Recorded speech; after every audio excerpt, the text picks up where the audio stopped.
Moinabad farm house drugs party case remand రిపోర్టులో సంచలన విషయాలు వెలుగులోకి వస్తున్నాయి. ఫామ్ హౌస్ లోకి పోలీసులు ప్రవేశించిన టైంలో ఏం జరిగింది, ఎవరేం చేస్తున్నారు, డ్రగ్స్ ఎలా వచ్చాయి అనే అంశాలను రిమాండ్ రిపోర్టులో వెల్లడించారు పోలీసులు.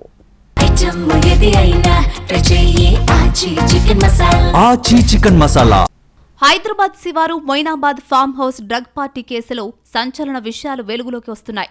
రిమాండ్ రిపోర్టులో పలు కీలక విషయాలు బయటపెట్టారు పోలీసులు.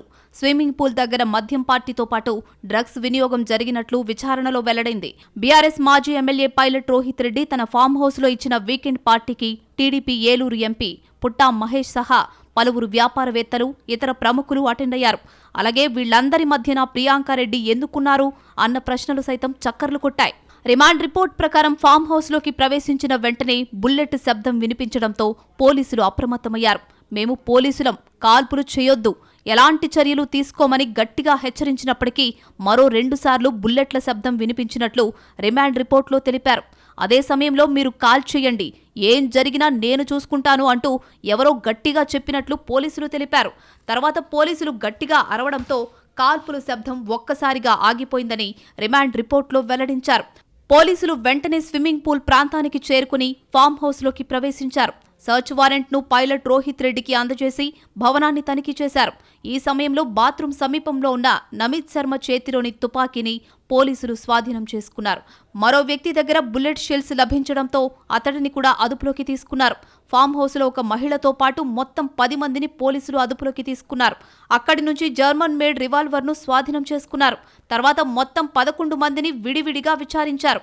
మొదట్లో ఎవరూ డ్రగ్స్ తీసుకోలేదని చెప్పి తప్పించుకునే ప్రయత్నం చేసినప్పటికీ పదే విచారణ జరపడంతో చివరకు సిల్వర్ శరత్ కుమార్ డ్రగ్స్ తీసుకున్నట్లు ఒప్పుకున్నాడు.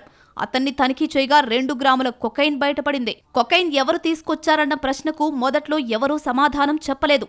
తర్వాత పైలట్ రోహిత్ రెడ్డి డ్రైవర్ను విచారించగా డ్రగ్స్ కోసం కొంతమందికి డబ్బులు ఇచ్చినట్లు అతడు వెల్లడించాడు. తదుపరి విచారణలో కౌశిక్ అనే వ్యక్తి తానే కొకైన్ తీసుకొచ్చినట్లు ఒప్పుకున్నాడు. పోలీసులు 11 మందికి డ్రగ్ లైవ్ కిట్ ద్వారా పరీక్షలు నిర్వహించారు. ఇందులో అర్జున్ రెడ్డి, కౌశిక్ రవి, రితేష్ రెడ్డి, నమిత్ శర్మ, రోహిత్ రెడ్డిలకు డ్రగ్స్ పాజిటివ్ వచ్చినట్లు తెలిపారు. కాల్పులు జరిపిన నమిత్ శర్మను అదుపులోకి తీసుకున్న పోలీసులు అతను ఉపయోగించిన తుపాకీ పైలట్ రోహిత్ రెడ్డి సోదరుడు రితేష్ రెడ్డికి చెందిన లైసెన్స్డ్ రివాల్వర్ అని గుర్తించారు.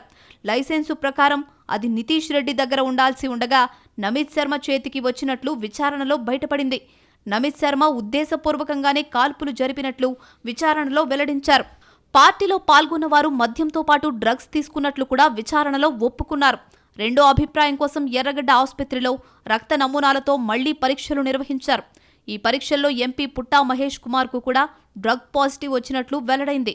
నమిత్ శర్మ 3 రకాల డ్రగ్స్ తీసుకున్నట్లు రక్త పరీక్షల్లో తేలింది. పైలట్ రోహిత్ రెడ్డి, రితేష్ రెడ్డి, అర్జున్ రెడ్డి కొకైన్ తీసుకున్నట్లు నివేదికల్లో వెల్లడైంది. మొత్తంగా ఈ కేసులో 6గురికి డ్రగ్స్ పాజిటివ్ వచ్చినట్లు పోలీసులు తెలిపారు.